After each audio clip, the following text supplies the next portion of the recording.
اعوذ باللہ من الشیطان الرجیم بسم اللہ الرحمن الرحیم۔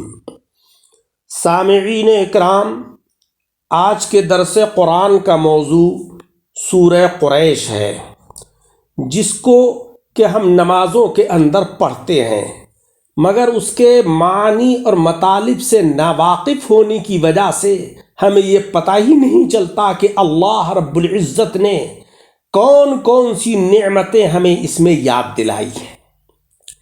فرمان رب ہے بسم اللہ الرحمن الرحیم لإیلاف قریش، اس لیے کہ قریش کو میل دلایا۔ ایلاف کے معنی رغبت پیدا کرنا، دلوں کے اندر الفت پیدا کرنا۔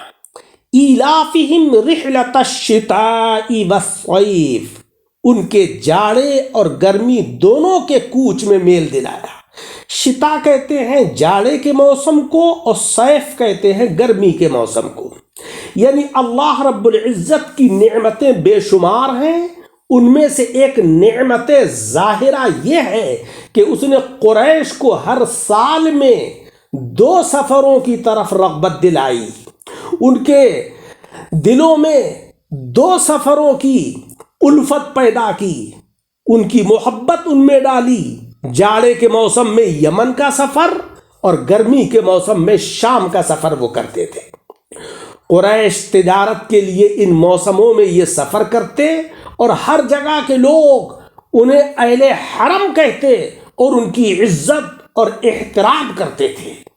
یہ امن کے ساتھ تجارتیں کرتے اور فائدے اٹھاتے تھے، اور مکہ مکرمہ میں اقامت کرنے کے لیے، وہاں ٹھہرنے کے لیے، وہاں رہنے کے لیے سرمایہ فراہم کرتے تھے، جہاں کہ نہ کھیتی ہوتی تھی نہ دیگر اسباب معاش کے تھے۔ اللہ تبارک و تعالیٰ کی یہ نعمت ان کو عطا ہوئی کہ ان کے دلوں میں مولا رب العزت نے 1 سال میں 2 سفر کرنے کی الفت پیدا فرما دی، جس سے کہ اللہ کی رحمتیں اور برکتیں ان کے اوپر اترنے لگیں۔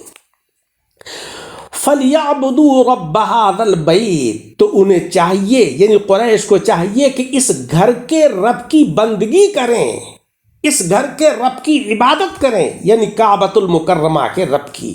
الذی اطعمہم من جوع، جس نے انہیں بھوک میں کھانا دیا۔ اطعمہم کھانا دیا، جوع کے معنی بھوک۔ جس نے انہیں بھوک میں کھانا دیا، تو ان کا یہ فرض ہے کہ اس رب کی اطاعت کریں۔ وَآمَنَهُم مِّنْ خَوْفٍ، اور انہیں ایک بڑے خوف سے امان بخشا۔ آمنہم، امان بخشا ان کو، من خوف، ایک خوف سے۔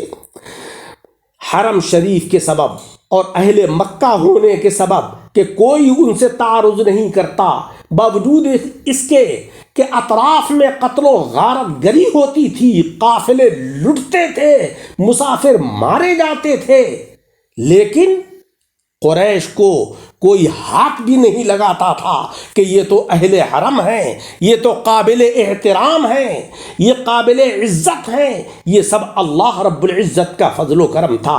اسی کی طرف فرمایا جا رہا ہے وَآمَنَهُم مِّنْ خَوْفٍ، یا اس کا مطلب یہ ہے کہ مولا تبارک و تعالیٰ نے جناب خاتم النبیین، اشرف المرسلین، محمد مصطفیٰ صلی اللہ علیہ وسلم کو ان کے اندر جلوہ گر فرما کر ان کو سارے شیاطینی خوف سے مأمون اور محفوظ کر دیا۔ مولا تبارک و تعالیٰ نے اس صورت پاک میں ہمیں یہ درس دیا ہے کہ دیکھو، ہم نے قریش کو بے پناہ نعمتیں عطا کی، ان نعمتوں کے ساتھ ہم نے ان سے یہ کہا کہ فَلْيَعْبُدُوا رَبَّ هَذَا الْبَيْتِ، تمہیں یہ چاہیے کہ تم اس کعبے کے رب کی عبادت کرو۔ آج ہمیں یہ غور کرنا چاہیے کہ اللہ کی ہمارے اوپر کس قدر نعمتیں نازل ہو رہی ہیں۔ رہنے کے لیے مولا ہمیں مکان دے رہا ہے، کھانے کے لیے بے شمار نعمتوں سے نواز رہا ہے، پہننے کے لیے عمدہ قسم کے لباس ہم کو عطا کر رہا ہے۔ تو ہمیں یہ چاہیے کہ ہم اپنے رب کو یاد کریں، اس کے احکام کی پیروی کریں، اس نے جن چیزوں سے منع فرمایا ہے اس سے ہم بچیں، ہر لمحہ اس کو یاد کریں۔ اس صورت پاک کے اندر ہمیں یہی درس دیا گیا ہے۔ اللہ تبارک و تعالی ہمیں عمل کی توفیق عطا فرمائے، آمین بجاہ النبی الکریم۔